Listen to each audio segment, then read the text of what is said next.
Congratulations! Since you're here, it means you're learning and educating yourself about mental health and therapy. Perhaps it's for an upcoming therapy session for yourself or a loved one. Perhaps you're simply curious about somewhat 5.3 million Canadians are going through. Whatever the reason, you're on the right track and in the right place. Today, let's imagine you're ready to begin therapy for yourself. Before your first session ever begins, you can already start thinking about whether or not the therapist is right for you. Some things you could do to prepare includes doing your research. Go to the therapist's website, read their bio, see what they have experienced with, and if your needs align with their expertise.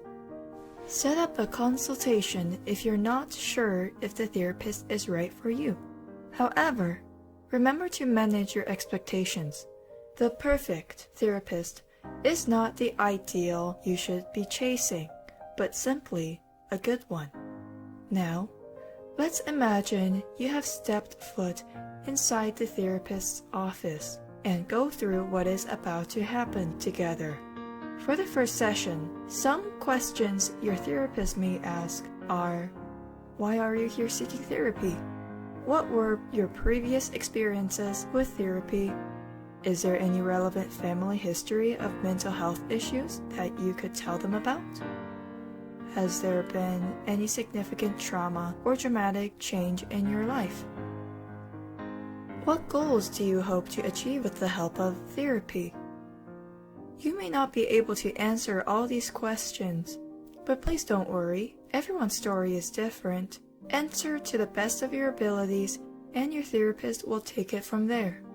If you decide to continue with therapy, you should keep in mind that the more you bring to the table, the more your therapist has to work with, and the more you will in turn get out of it. Take notes. Come prepared with a list of things to talk about. Between sessions, brainstorm issues that you have faced and bring them up to your therapist. Expressing yourself may be challenging at times, so try using feeling language to describe your emotions. For example, sad, anxious, angry. Ask for clarifications and questions about anything the therapist says. Therapy is a progressive form of healing that takes time. Every discussion with your therapist matters, and the more engaged you become, the more the therapist can help you.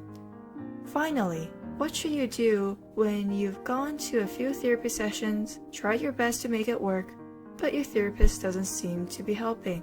There are 3 things you could try when you're not connecting with your therapist. Voice your concerns with what is lacking with what you need to achieve your mental health goals. Ultimately, you're the most important piece in the puzzle. Stop scheduling sessions, re-evaluate what you're looking for in the therapist, and begin the search for a new one. Or, you can even directly tell your therapist that you are not connecting with them and want to try a different therapist, as they've had a chance to get to know you. While they couldn't help you, they may have insight as to who could. Once you find a good therapist, take advantage of their expertise by applying their recommendations to your mental health. Make the most of it. And just like that, you've successfully entered into therapy. It's not an easy path to take, but often enormously helpful and the beginning of better days to come. Thank you guys very much for watching.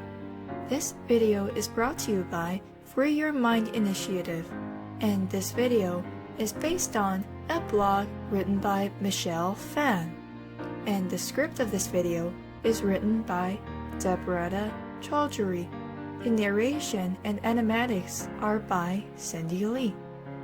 Have a wonderful rest of your day, and we hope to see you next time. Goodbye!